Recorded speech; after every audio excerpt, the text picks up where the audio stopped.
Assalamualaikum warahmatullahi wabarakatuh. My name is Muhammad Naim bin Makno. My metric number is 1170857. And today I will explain about my assignment, which is transgenic plant application in phytoremediation. Without further ado, let's get started. For the content in this video, in the introduction part, I will explain about the issue of transgenic plant and definition of transgenic plant and phytoremediation. For the next part is the use of biotechnology to produce transgenic plant, which is transformation technique. For the third part in this video, I will explain about the discovery of transgenic plants, the ideal characteristic of transgenic plant in application of phytoremediation. Then, the potential risk and the limitation of the use of transgenic plant in the application of phytoremediation also will be discussed. And for the final part is the future direction of transgenic plants and ultimate goals in the future. For the introduction part, the first one is the issue why transgenic plant is being introduced in the first place. This is because contamination of soil, groundwater and surface water in the environmental has become significant issue in our country and globally. This issue happened due to accumulation of pollutant and contamination such as heavy metal in the ecosystem. In order to solve the issue, transgenic plants for phytoremediation were introduced to control this pollutant. So, what is the definition of transgenic plants and phytoremediation? Transgenic plant can be defined as genetically modified plants in which foreign gene is introduced into desired plants.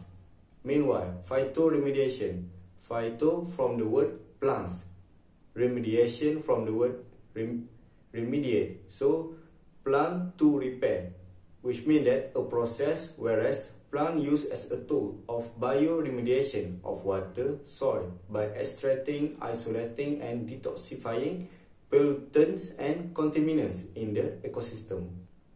And then we will move on to the next part, which is biotechnology behind transgenic plants.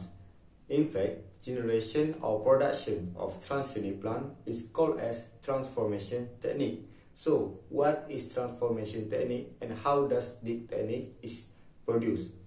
As a matter of fact, this technique consists of 3 steps, which is the first one is gene isolation, the second one is finding the factor, and the last one and the third one is inserting the vector.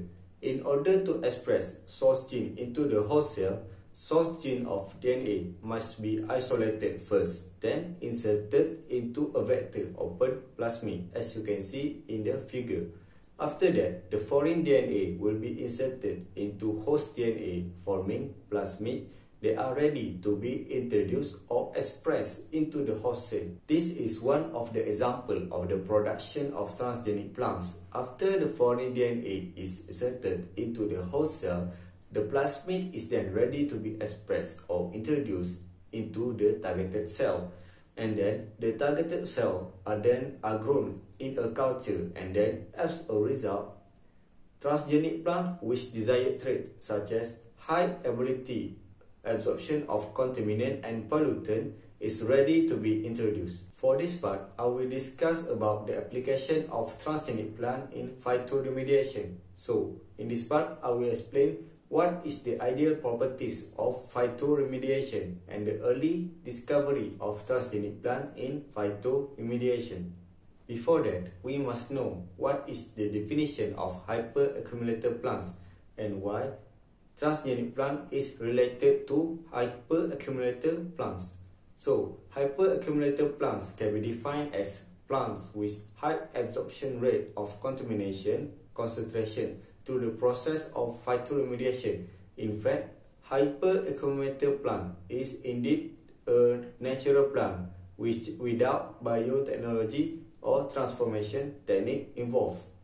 In fact, there are only around 400 species of hyperaccumulator plant which have high detoxification capacity.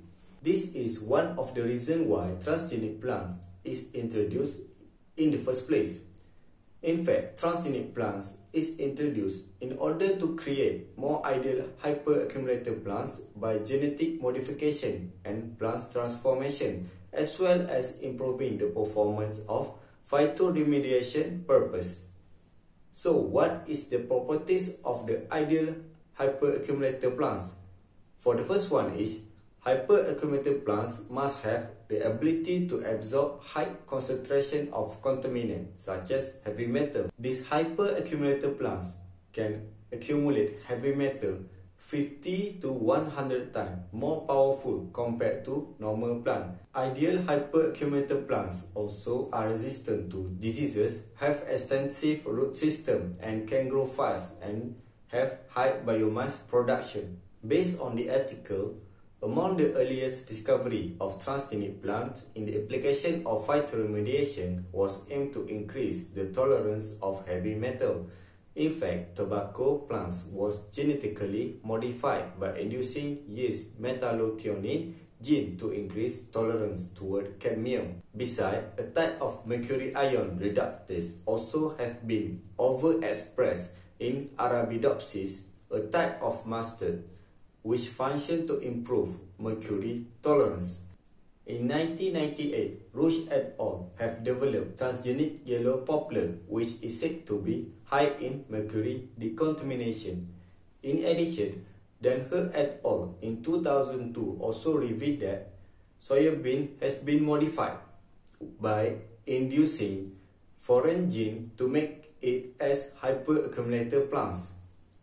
The result shows that the transgenic soybean plant employed threefold hyperaccumulation and around 70 times higher production mass compared to white plants. And then we will carry on to the next part, which is potential risks and limitation of transgenic plants in the application of phytoremediation. So, there is no denying that the introduction of transgenic plants will bring many advantages to the ecosystem. However, there are also several risks and limitations to be considered. Even though this approach is considered relevant at practical level as it is low in cost and low in maintenance, this study required large areas to be tested and transgenic plants are limited to certain contaminants. That is the limitation of transgenic plants. And then, if we look into the potential risk of introducing transgenic plants into the ecosystem, it will include, the first one is, transgenic plant is equipped with high fitness. This resulted in this characteristic made them a better competitors among native species.